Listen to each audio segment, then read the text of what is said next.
listening to PetLifeRadio.com.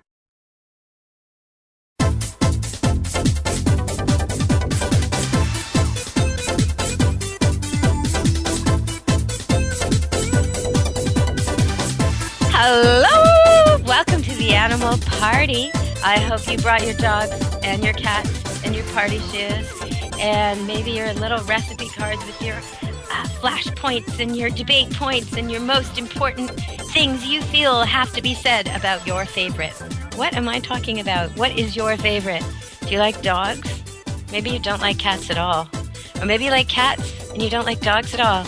Maybe you think that cats rule and dogs drool. Maybe you're tired of cleaning up litter box messes or scooping. There's all kinds of pros and cons to owning dogs and cats, and today we decided to tackle this great debate. Cats versus dogs versus cats. Which is better?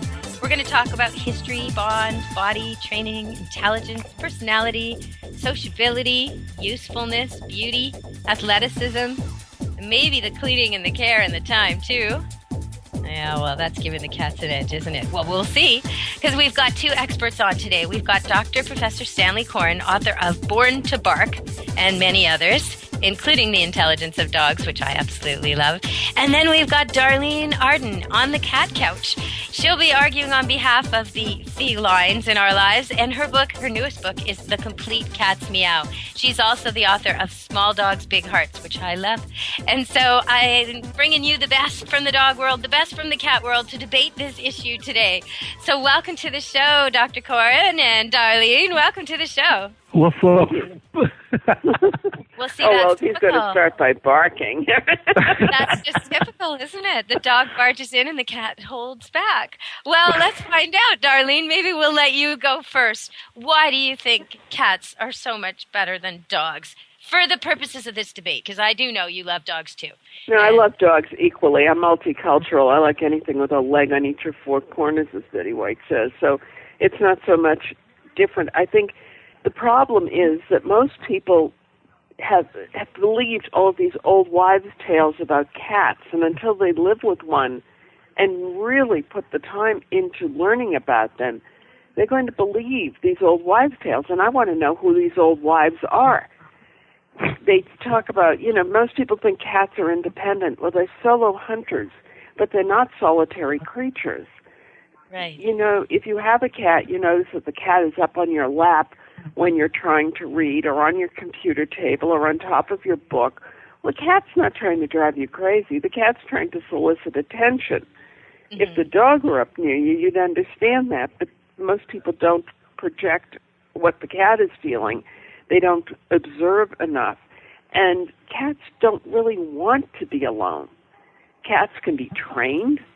Cats can do wonderful things. They have, I'm an advocate of going to a shelter to get a cat, but certainly if you want a pedigreed cat, there are plenty of those in rescue, and there are responsible breeders. And every pedigreed cat has its own characteristics, just the way purebred dogs do.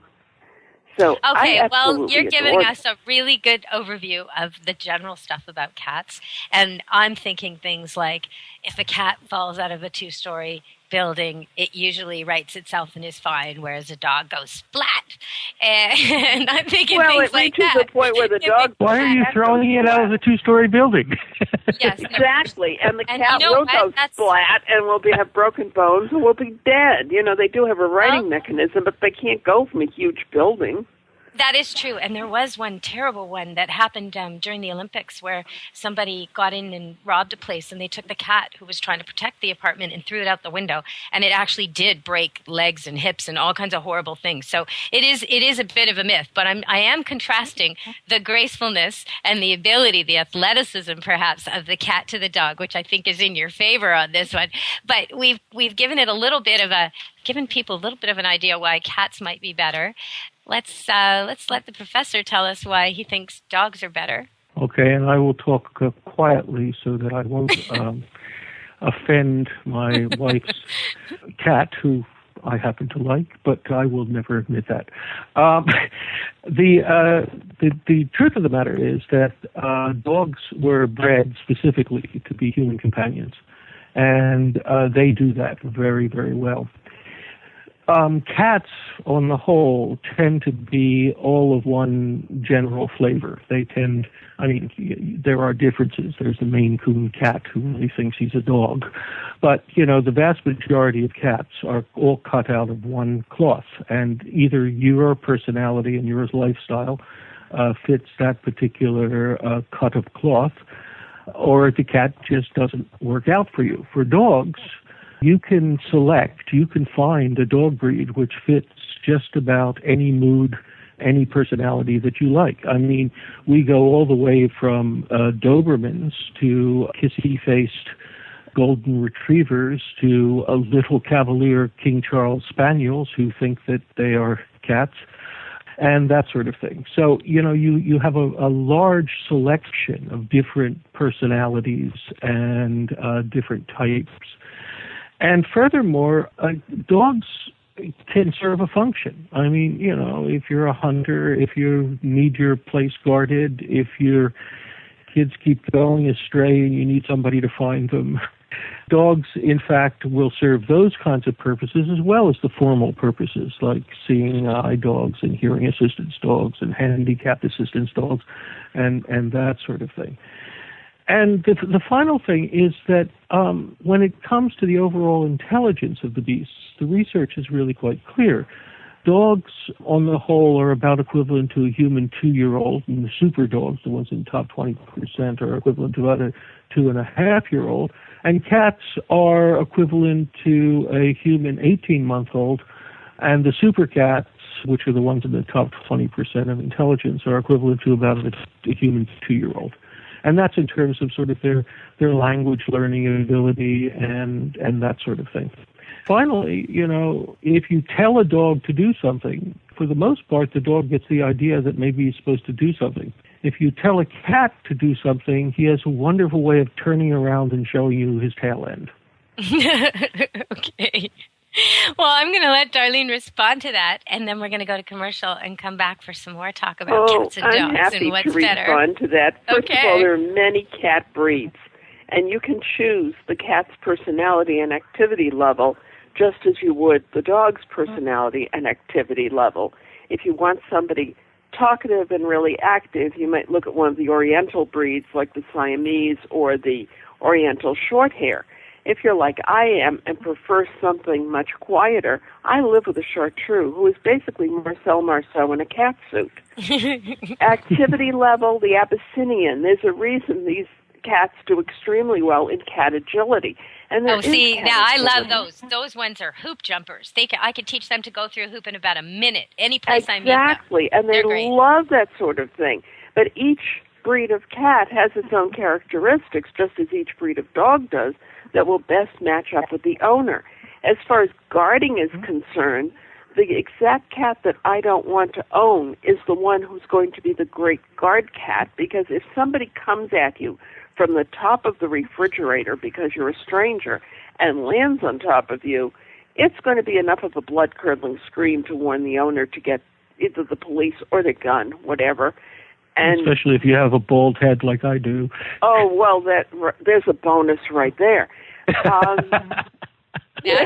be nice. Remember the movie Get The those Panther claws, where the guy would come jumping out at him? It's kind of like Kato, that. yeah.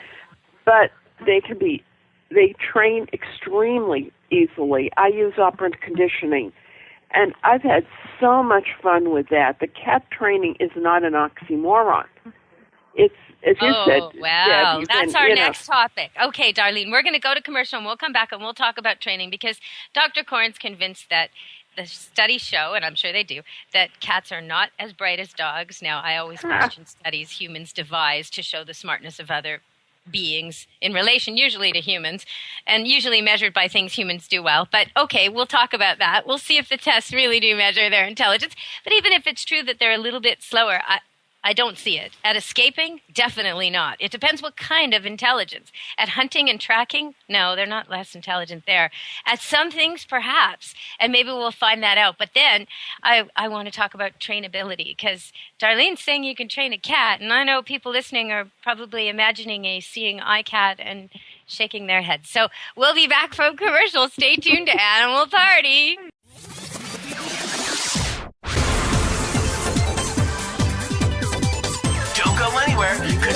best is yet to come. Stick around. Buster, you're telling me my dog food products can't go on your shelves? That's right. Didn't pass one of my Petco certified nutrition checklists. Sorry, Wayne. Who made these checklists? Geniuses. Very smart guys. Well, it's good enough for most grocery stores. Do you see cheese puffs on my shelves? Mayonnaise? Soda pop? No. That's because I ain't running no grocery store, Wayne. Your pets will get better nutrition. I guarantee it. Petco, where healthy pets go. Enter the code PARTY10, PARTY, the number 10, and get 10% off any order. No minimum at petco.com. Whether they're big, small, hairy, or whatever, you're going to need gear for your feet. And Kids Foot Locker's got all the great shoes and gear that'll get you in the game.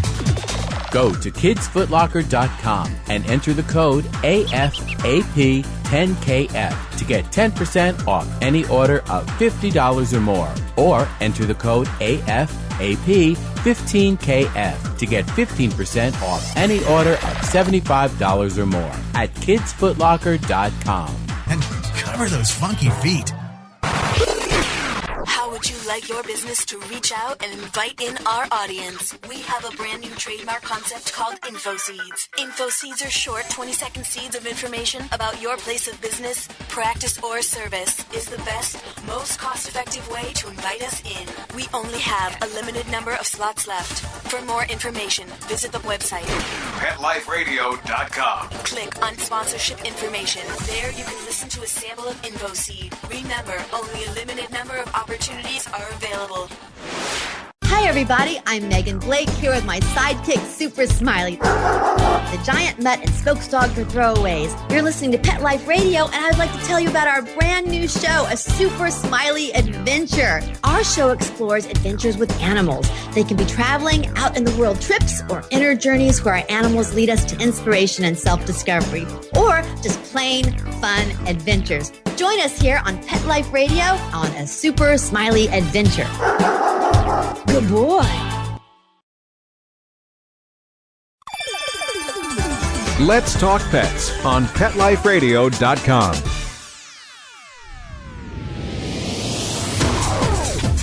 You're inside the VIP room with the hottest party in town. Back to the party. Let's go. Hello! We're back at the party with Dr. Stan Coren and Darlene Arden, and they're both authors of great books, one on dogs, one on cats. Dr. Coren's book is Born to Bark, and Darlene's book, latest book, is The Complete Cat's Meow. So you can kind of tell by that which side they're representing today. Now, Dr. Coren's always happy to represent the dogs. He's not really happy to represent the cats. Darlene can go either way. She's bipedal like me, but today she's representing the cats, and we're talking about intelligence. And Dr. Coren did hit a few zingers there about how dumb cats are, 18-month-old versus the 2 to 2.5-year-old dog range that compares to a human baby. So, okay, can we have the real truth there, Dr. Coren? Is it really true that even though our eyes show us that a cat can escape a place probably better than most dogs when it needs to, and a cat can hunt better than most dogs, how can you say it's not as smart? Well, I mean, when we're talking about dog intelligence, and presumably this is about cat intelligence as well, there are three types of intelligence which we tend to talk about. One is instinctive intelligence, which is what the animal was bred to do.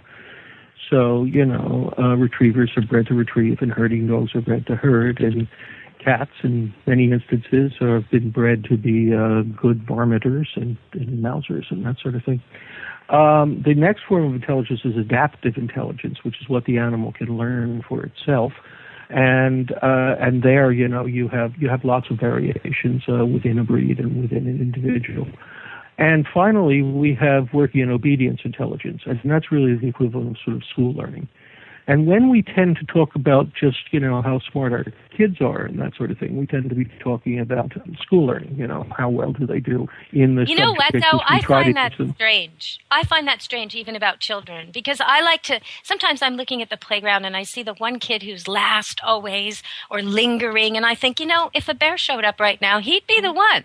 Like there is something to adaptable, this ability, and I think in children too, it's underestimated and not looked at. You know, my daughter's ability to manipulate socially is definitely a skill that would do her well in any community or tribe, and that's the kind of thing that they just don't measure. Well, that's the reason why we break things up into 3 different types of intelligence, and this working and obedience intelligence is nice for a number of reasons. First of all, we can measure it. And second of all, it's the kind of intelligence which we can, in fact, make comparisons across species and also comparisons to human beings on. And that allows us to, rank order the various breeds of dogs. So we do have some Einsteinian dogs, and we have some dogs which, are no smarter than cats. So you're kind of conceding that the test you use to determine the IQ is more geared toward the training ability intelligence that is easier measured in dogs than cats. That's one of the forms of intelligence, and that's one of the ones which we can use to compare across. I mean, nobody's going to say that cats do not have good adaptive intelligence. Right. I mean, they're wonderful mousers and that sort of thing. And that's one of the reasons why we had them in the first place. I mean, they were a godsend. Okay, you know what, though? I think we should cut to Darlene here, because I think she's going to argue that it's not just that they do have trainable intelligence. Is that what's coming out next on the cat end of the couch? Oh, absolutely. I mean, I'm always amazed by people who think that cats can't be trained.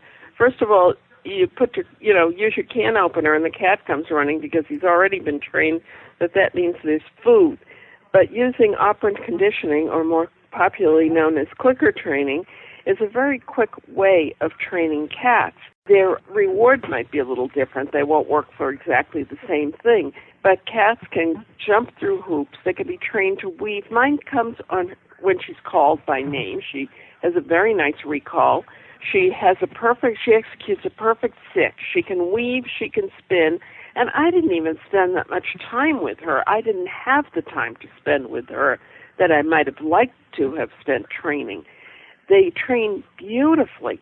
I have a mental image of cats all over the world because of this great stigma that's been applied to them, sitting around doing the mental image of twiddling their thumbs because they're bored out of their wits. They aren't given the kind of stimulation that people automatically give to dogs because they think, cats can't be trained. Well, nothing could be further from the truth. If you've seen the Russian circus cats, the ones that they're just domestic house cats that are doing all kinds of tricks.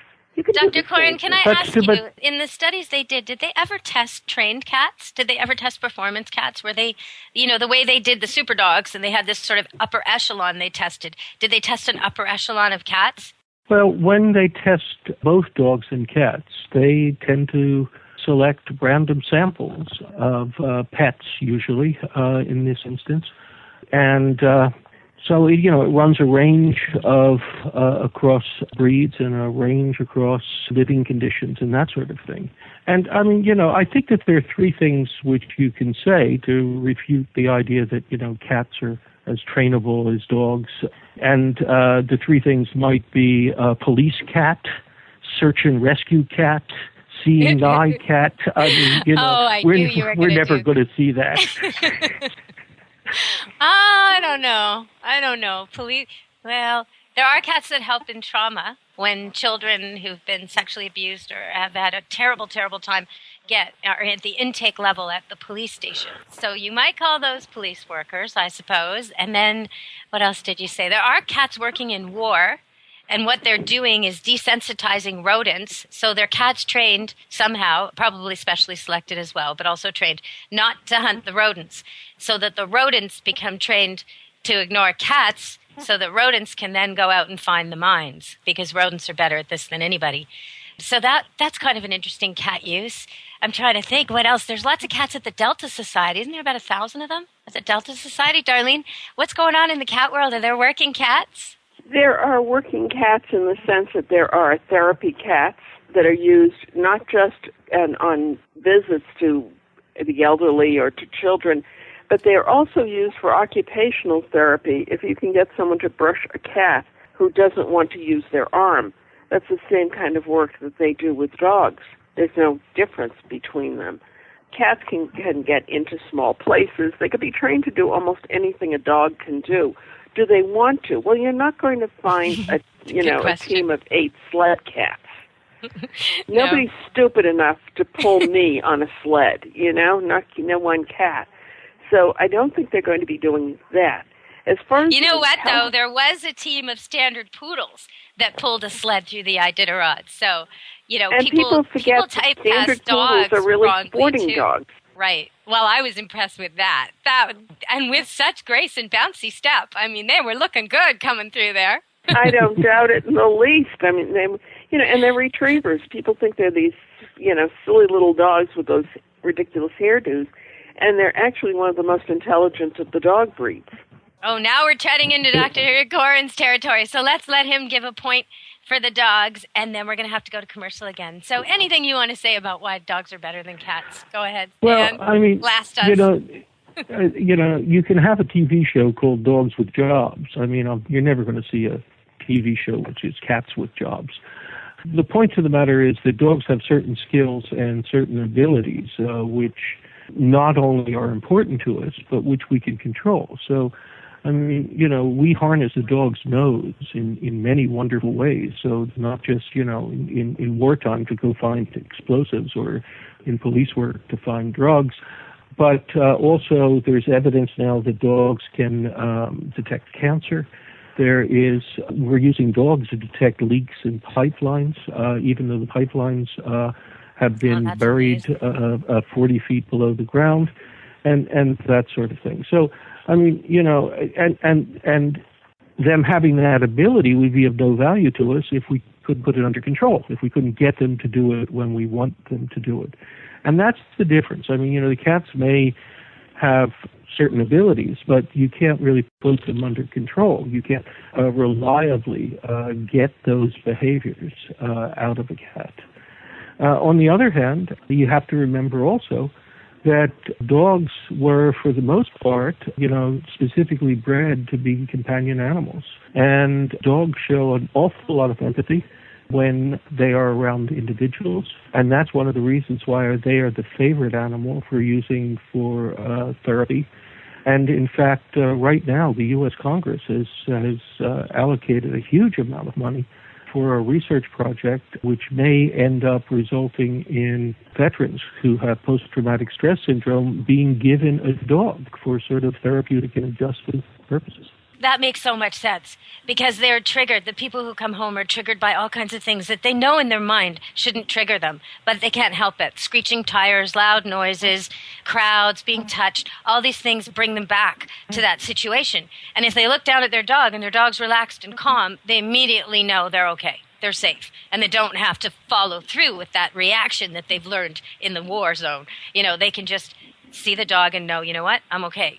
If the dog's tense, they follow the dog out of the situation. If the dog's not tense, they check themselves. And so it helps so much. It gets these people out and working and happy and, having relationships and families. And things are so much better for veterans when they get a dog when they come home. So I think that's just great that they're figuring all that out. Okay, so Darlene, do you want to say one more thing about cats and then we'll go to our next commercial? Absolutely. I think cats can do many of the same things that dogs can do. They do differently. There are therapy cats that will sit on your lap while the plane takes off. And I know of a story of one woman who was forced to put the cat back in the carrier, and the next thing she knew, she was looking at the ceiling of a hospital, and she was on a gurney being wheeled through. And it was because of the same kind of traumatic stress. So cats can be used in the same way. They can be absolutely wonderful companions, and we have to get rid of some of the stigma. And in this country, it's, a black cat crossing your path is bad luck. Well, a black cat crossing your path is probably trying to get to the other side of the street and should be indoors anyway. Well, in Japan and in England, it's good luck if a black cat That's exactly right. And it's wonderful. Listen to that. Dr. Coren, as much as you love dogs, your dogs are disturbing your radio show. And Darlene, her cats are not disturbing the show, I must say. No, my dogs were just announcing that my wife has arrived back at the house. Oh, They that's are my wonderful. biological doorbell. Yeah, I don't even have a doorbell on my house because it used to make the dogs go so crazy. I just took it off. So, because I don't really need one. By the time someone comes through the gate, they've already been announced. I don't need a doorbell. And the other thing is that if it was not my wife, they serve as a biological burglar alarm. Absolutely. And you know the difference in the barks. Okay, so we're going to come back from break and talk more about dogs versus cats, cats versus dogs. Maybe we'll talk about the maintenance and care and time required, because I think most people think dogs take a ton of time and big dogs take more time than little, which I don't think is true. And then lots of people think cats take no time at all, which again, not true. So let's come back from break and talk about that at the Animal Party with Dr. Stan Coren and Darlene Arden, my guests. And I'm your host, Deborah Wolfe. Come back to this party. Don't leave this party before it's over, because the best is yet to come. Only losers leave the party early anyway. Party on. Back in a few.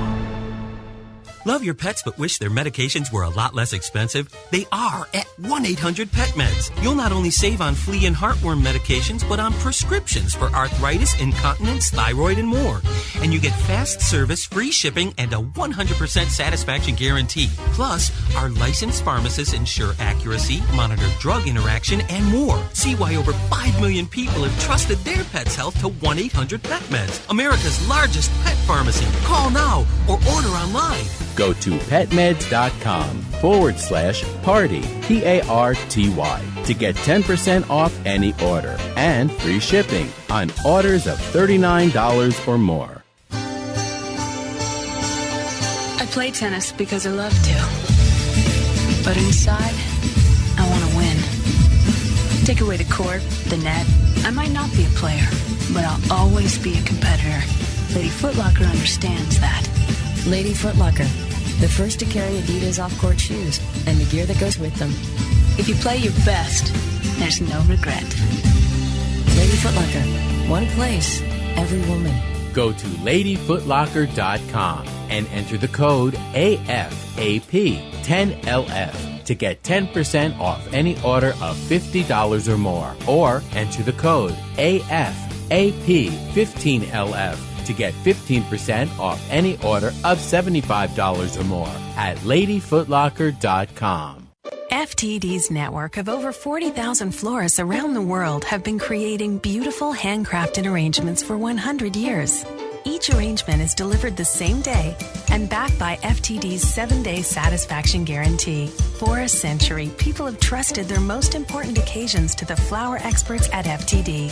Since Pet Life Radio is all about puppy dogs and flowers, our listeners, that's you, can get a 20% discount on your order. Just go to fluorop.com and use the code LUCKIES20 at checkout. FLEUROP.com. Code word LUCKYS and the number 20. This year, Americans are expected to spend a jaw-dropping $36 billion on their pets. From lighted leashes to high-end spa products, the discriminating pet owner can find just about anything to pamper his or her pet. Hi, this is Michelle Fern. Join me every week for Best Bets for Pets, where we'll talk about the latest pet products and talk to the companies that make them. Best Bets for Pets, every week, only on PetLifeRadio.com.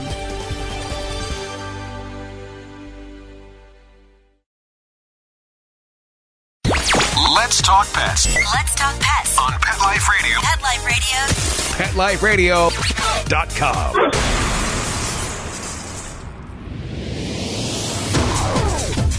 You're inside the VIP room. With the hottest party in town. Back to the party. Let's go. Hello! We're back at the Animal Party, and we're talking to Darlene Arden, author of The Complete Cat's Meow, and Dr. Stanley Coren. He's a professor at UBC, and he deals with psychology there, but he also writes books about dogs. And Born to Bark is his latest. He had a terrific book called Intelligence of Dogs, which is one of my favorites. It's flagged and tagged and highlighted and dog-eared, and it's right here. And another of my favorite books, Small Dogs, Big Hearts, is by Darlene Arden. But today she's talking about cats, so I won't bring those topics up. But we will talk right now about what I just said before we went to break. People think big dogs take a ton of time, little dogs take no time, medium dogs take some time in between. I think medium dogs take the most time of all if they're the energetic types. But we'll talk about that with Dr. Coren. And people think cats take no time at all, nothing, don't need anything. And I think that's sad. So let's have it. Do they take a lot of time, a little time? Is it true? Do dogs take way more time than cats? What do you think, Dr. Coren? Well, I think that, you can live with a cat without training him, but most people would find it very unpleasant to live with a dog which hasn't been trained to a certain extent. So in dogs, it's true you have to put in some time. The real advantage is that you get out of a dog what you put into it. So the more time you put into the dog, the better that dog tends to fit in, the more responsive the dog is, the better he understands things, and the better he, becomes a family member. Now, is it the case that big dogs need more time than small dogs? I don't really think that that's the issue. I mean, dogs with lots of coat tend to require more time because if you don't groom them, they begin to look like, rather ratty-looking haystacks. And so, that's going to take time. But, of course, if you don't like grooming dogs, and I don't particularly like grooming dogs, you tend to pick dogs which have very short hair, and you just run a hound's glove over them, and that's sort of enough.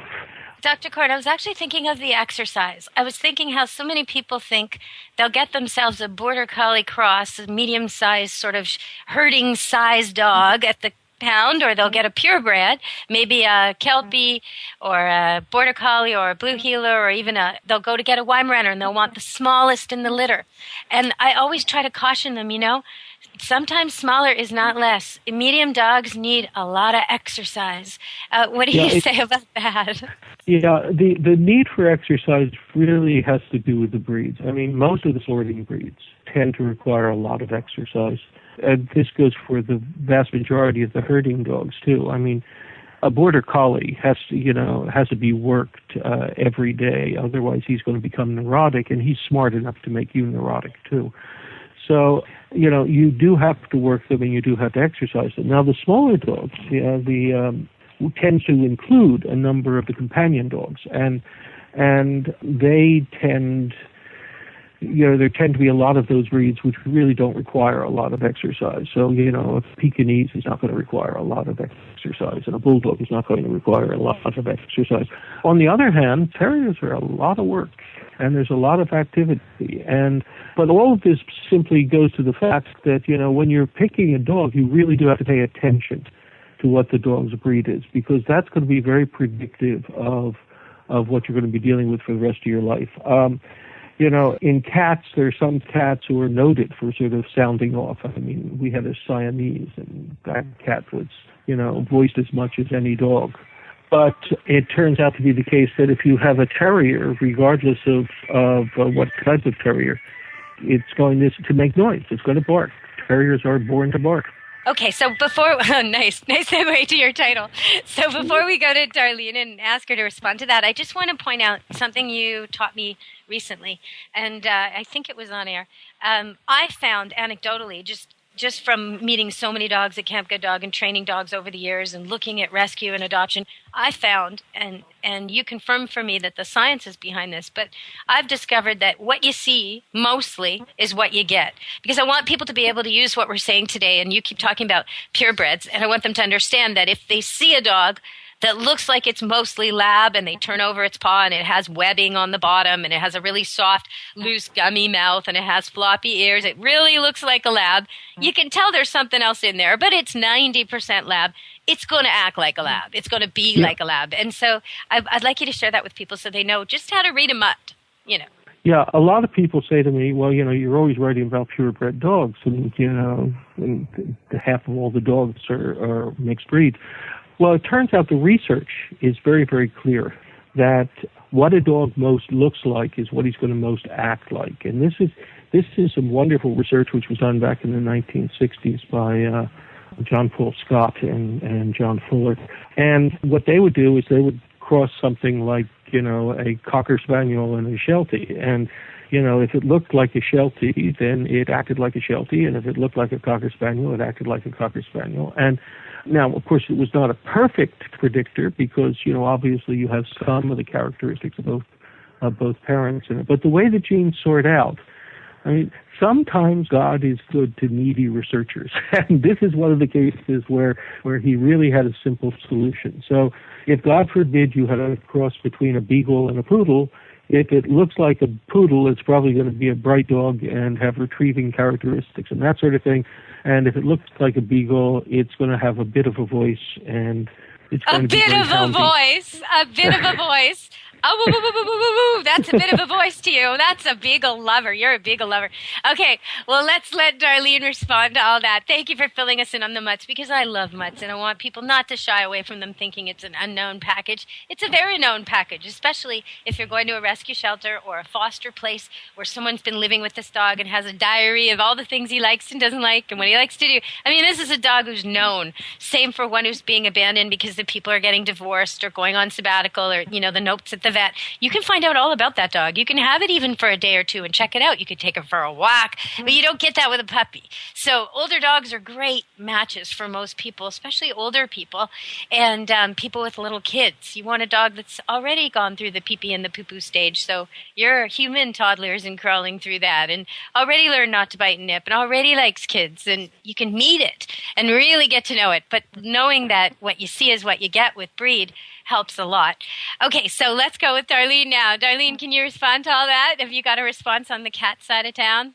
Oh, absolutely. You know I've got a response on the cat side of that. Cats can be every bit as intelligent, if not more so. They can be trained. They can do anything, almost anything the dog is going to be able to do.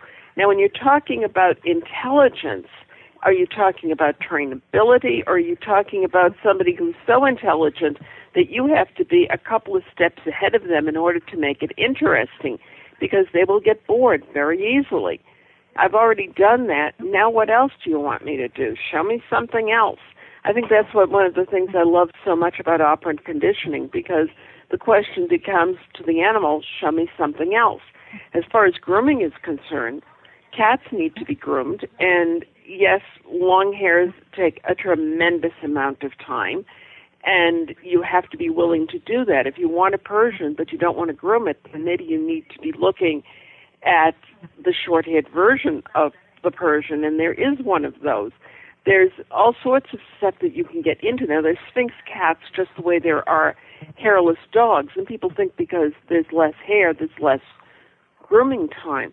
Well, that's not necessarily true. Just like the hairless dogs, the cats get sunburned, and they're usually self-selecting sun worshippers, so just the one you don't want looking for the light of, the daylight is out there. They need to have and they're the type of cat who's always cold, so they're always on top of the dryer or the refrigerator or something like that. They need a sweater. And then they get rashes because they're in these weird places, and so they need maintenance. They don't have hair. They need maintenance. They also get blackheads and whiteheads, just the way the hairless dogs do. Awfully lovely. So people think, I'm getting a hairless animal. There's no coat care. No, what you're getting is something with a defect. It's bred on a defective gene, and now you have all this other maintenance. So do you want to use something like a slicker? And besides, you want to do the grooming time with either animal because you want to be able to spend time not just bonding, but looking to see if there are bumps, lumps, if any ticks have attached themselves, if fleas have gotten into the house. Fleas are more likely to get into the house of an indoor cat if you have a dog who goes outdoors and brings his guests home with him. Well, I'd add to that, though. If you're the type of person, or your kids are the type of kids that pet every dog they see and like to go to the pet store and look at pets and are in and out of the bulk sections and go into the adoption cages and pet pets, okay, you probably bring in fleas in. If you're the type of family that's spending a lot of time at the playing field all summer long, which is a great thing, but there's probably fleas there, too. So they're going to come in on your shoes and your socks. So you don't need to feel Absolutely, and what they should do is have a change of clothes out in the garage or in a laundry area and get those clothes and those shoes off before you enter the house. Because I want to say, I do meet a lot of people whose dog or cat is suffering from flea allergy or flea problems, and they really don't want to recognize that. They really think I'm saying they're dirty, and I'm you're trying right. not to say they're dirty. But if they just take a topical solution or a veterinary solution for a month or two, the problem will disappear. The whole thing's over. They may not need to do it forever. There's lots of solutions out there, but if they just rule out the fleas first, then if it doesn't work, we can always go with something else. But it's such And the vacuum cleaner is your best friend. And in fact, you can even get an attachment on your vacuum cleaner, which allows you to vacuum your pet as you brush them. That's true. Yeah, that's a trick. You have but to. I have a mental image of chihuahuas being sucked up into the vacuum cleaner. Kind of like those flexi leads, where the dog looks like a yo-yo. Yeah. Oh, no. With the bug eyes. And that dog would be very alarmed.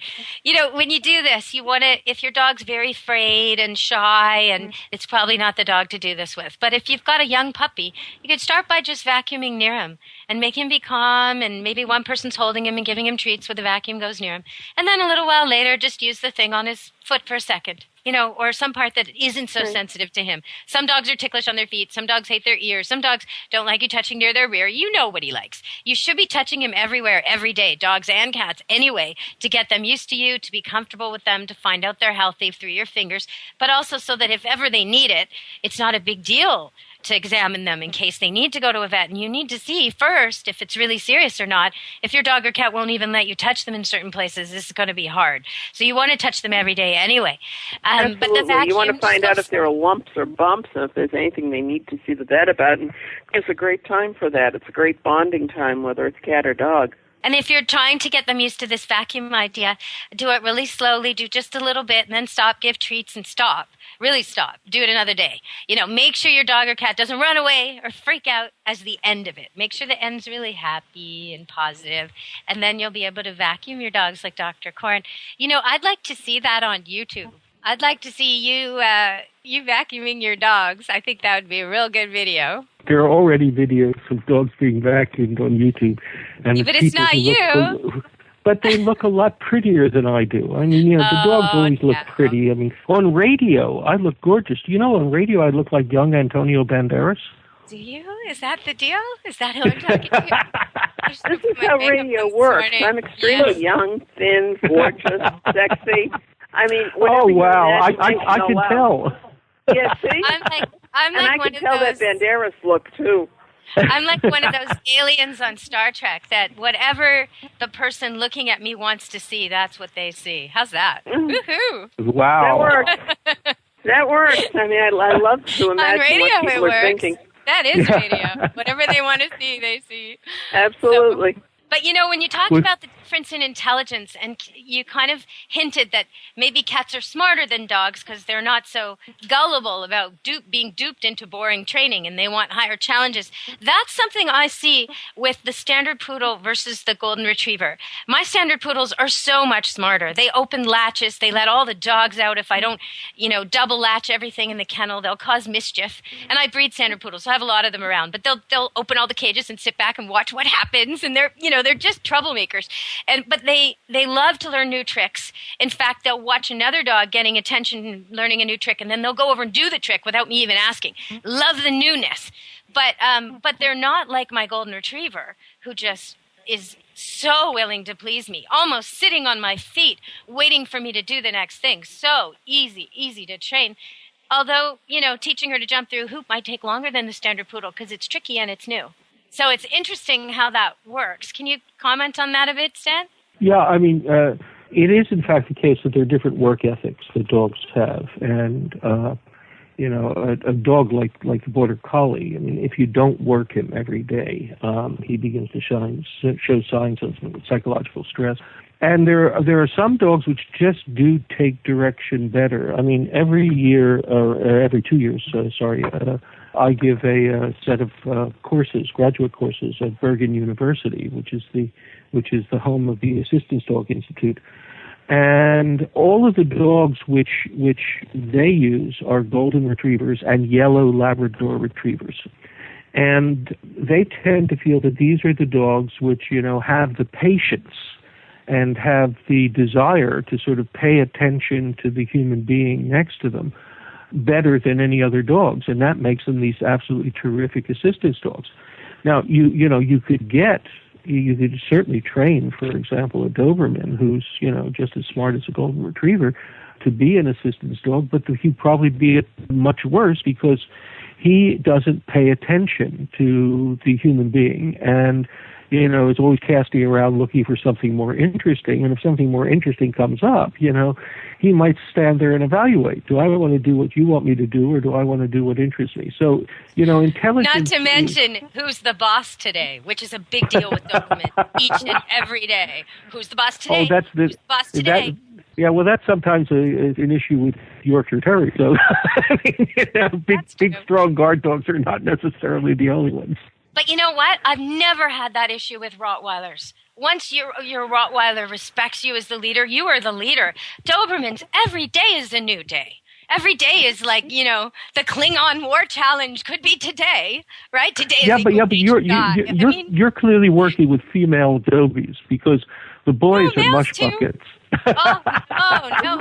See, there was this breeder in Ontario that hired me to work with pretty much all of her Dobies.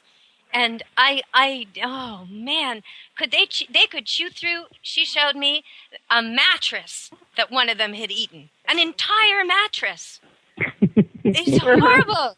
But one of the best assistance dogs I've ever met is a Bouvier de Flandre. Oh, that's an interesting pick, a stock dog. A herding and dog. That is the most wonderful. I mean, everybody wants this dog. And there's one particular breeder who breeds for temperament as well as everything else. And her dogs make the most remarkable assistance dogs. The one I met Frankie is totally clicker trained, and he will learn something new just standing in line waiting for a table at a restaurant with her. Well, you see, now that's Blue Heeler. My Blue Heeler and my Border Collies, when I used to take them on the road with me, and some of them are just customers to do shows, we'd be bored because, you can't leave them. You're in a hot place in summer. You need air conditioning. So I'd be staying in hotels and getting fast food and being bored out of my mind night after night. So I would train them. I'd train them a new trick every night, different dog. They'd be fetching the remote control and picking up the telephone. And I mean, whatever I could come up with, getting my keys, they're just ready. But I wanted to say, I tried to donate standard poodles to BC Guide Dogs. Years and years ago, Bill Thornton asked me to breed some for him, and for situations where they needed dogs who wouldn't shed, things like people who worked in the hospital and things where it would be really handy to have that coat.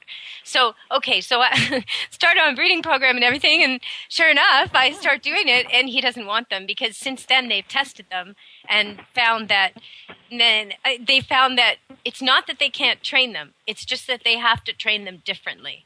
And their program is designed for a certain kind of dog. And so it would take them a different program or a different time, or it just doesn't work as well. So I thought that was interesting. But so I felt like I still wanted to place dogs. So I do still place dogs. One from every litter goes to service. And that's true of the Golden Doodles and the Standard Poodles. And they go to pads and other places too. But so they can be trained as service dogs. It's just you got to do it differently. Well, actually, that's a really good point because with dogs, the types of training which you do are very often breed specific. Training a terrier is very different than training a retriever. I had the opportunity actually to go to a guide dog training school, which is just outside of Chicago. And believe it or not, they use only boxers in their guide dog program. And they're all have evolved out of one particular boxer who turned out to be a wonderful seeing eye dog. And so they're all genetically related to that original dog.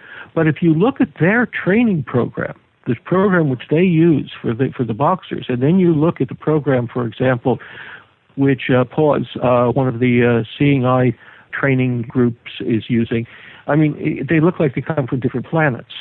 Is the boxer program way more, is the reward all about silliness? The boxer program is much more physical. I mean, you don't just reward the dog, you sort of slap it on its side, pound. You wrestle and you grab. And if you did that for a golden, he would think somehow or another he's done something wrong and he's being punished. Yeah, or she would pee. If it was a female, she'd submit. Yeah, exactly, yeah. Very handy when you're going through buildings and you have your seeing eye dog with you and she's submitting and peeing whenever anyone touches her. Yeah, that wouldn't work. But the boxer is a very intense dog. I love them. Very playful, very silly. I love to work with them. They're like the class clowns, and people never understand that about them. It's interesting. Well, they're not actually, I had the dog of my college years was a boxer, and she had one interesting quirk, and that is she was a bit small for a boxer. She only weighed about 55 pounds, but she was exactly at the right height to hover over your coffee table, and she loved bourbon. And so you couldn't put a glass of bourbon down because if you turned away, she'd have snorted it down, and it didn't take very much to cause her to just wander out into the center of the floor and sort of collapse. That's funny, but it's terrible when dogs get a hold of stuff like that. They can get really sick, and sometimes they get a hold of drugs, like pharmaceuticals, like pills, because they sound like candy, or they smell good, or they look good, or they seem interesting, or they smell like you. Oftentimes people go on a trip, and the last thing they touch in the house, the dog will go eat it. And that could be drugs or cigarettes or alcohol, or, so you really got to watch it. Or your remote control. Or your glasses. They're famous for doing that. Glasses, somebody's eyeglasses. Cats don't do that. Well, cats do try to steal things. So, everything's a cat toy. But they're not lighters destroy and money. They take your lighters and your money and they hide them under beds and edges of carpets. They're strange. They're little hoarders. They eat all your houseplants. Well, we'll have to come back and finish this show because I have half the topics uncovered still. And I want to talk about which is cleaner. Which is cleaner, the dog or the cat? I want to talk about which is more athletic, which is more sociable and affectionate. We've got some stuff to cover, so we'll be back, everybody. This is just part 1 of Animal Party, Cats versus Dogs, Dogs versus Cats, part 1. Woof, woof. Meow. There we go. All right, everybody. Bow wow for now, and ciao meow too. Be good to your animals. Let's Talk Pets, every week on demand, only on PetLifeRadio.com.